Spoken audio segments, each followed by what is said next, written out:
Welcome to Family and the Feast channel. My name is Janet and this is Chloe again. Chloe is our taste tester. Remember all the ingredients and measurements, it will be listed down below in the description box. Don't forget to like, comment, and subscribe. Hi guys, in today's video we will be making some brown butter, molasses and chocolate chip cookies. Now let's get into the first step. So guys, to brown your butter, all you need to do is to your pan, you're gonna add 1 stick of butter. And you're gonna allow that to melt on medium to low heat. Now after a few minutes, you will see your butter starting to change color. You want the butter to be nice and brown, not burn or black. So you have to pay close attention to it to make sure that it's not getting extremely brown. Now if you use a non-stick pan for this, it's going to be very hard for you to see when the butter is starting to brown up. So my advice to you is to use a stainless steel pot. It's so much more easier to see when the butter is getting brown. It happens within 1, 2, 3, so you have to pay close attention to it. As you can see, the bottom there is getting nice and brown. It's only going to take like a few seconds more here.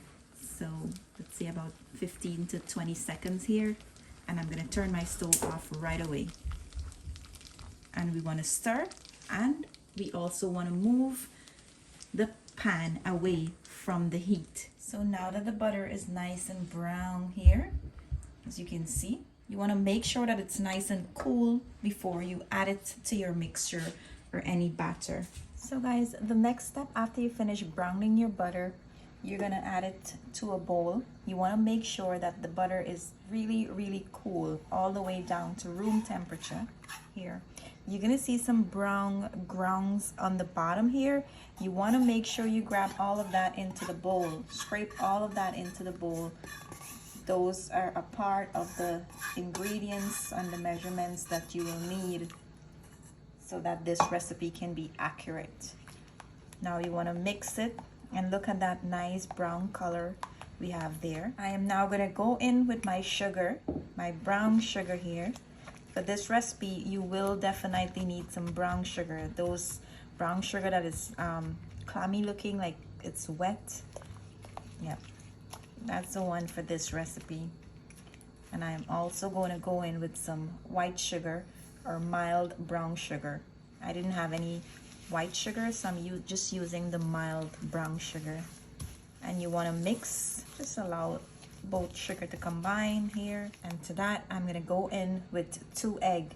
Now I have 1 large whole egg and I have 1 egg yolk in here. You want to add that to the bowl here and just mix and combine. Now you want all your ingredients to be room temperature for this recipe.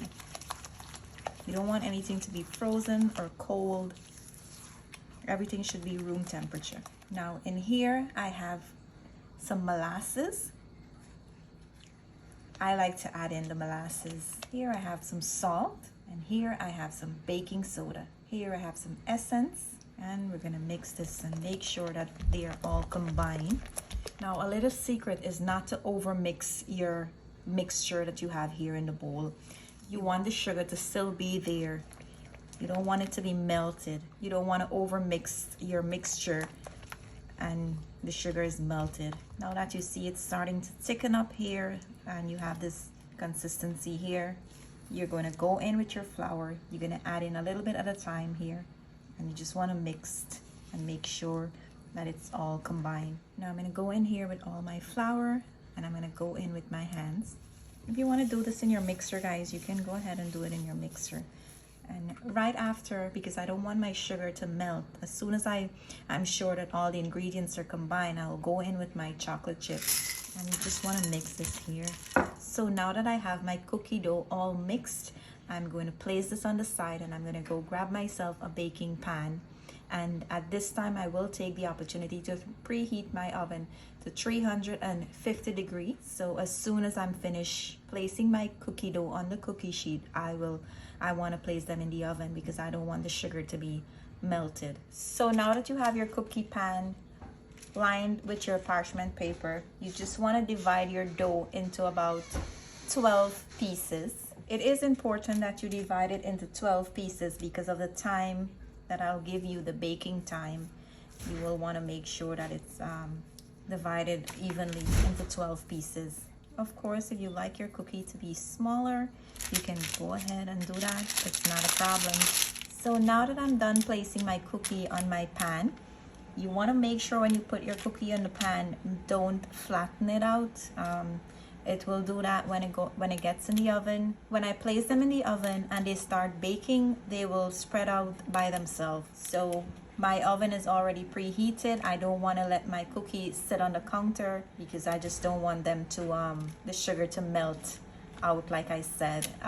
So I'm gonna turn my oven on to the even bake feature, guys. If you don't have an even bake feature where you have that fan in the oven and it spreads the heat evenly, you will need to bake these one tray at a time. If you have more than one tray, you will definitely need to bake them one tray at a time. But for me, I will be able to put all my cookies in at the same time because I have that feature. And like I said, you really need to turn on the even bake. So let's place these in the oven and I'll see you guys back in about 15 to 18 minutes. They need to be baked for 15 to 18 minutes. So guys, after 16 minutes of baking, here is my cookies. They're all done. And I just want to show you, when you take it out of the oven, they will feel a little bit soft in the middle. That's totally fine. You don't have to worry about that. Just allow them to cool down and they will get nice and hard. Not too hard, because remember, these are the chewy type of cookies. We're just gonna allow these to cool down and Chloe will try them and she will tell you guys how good it is.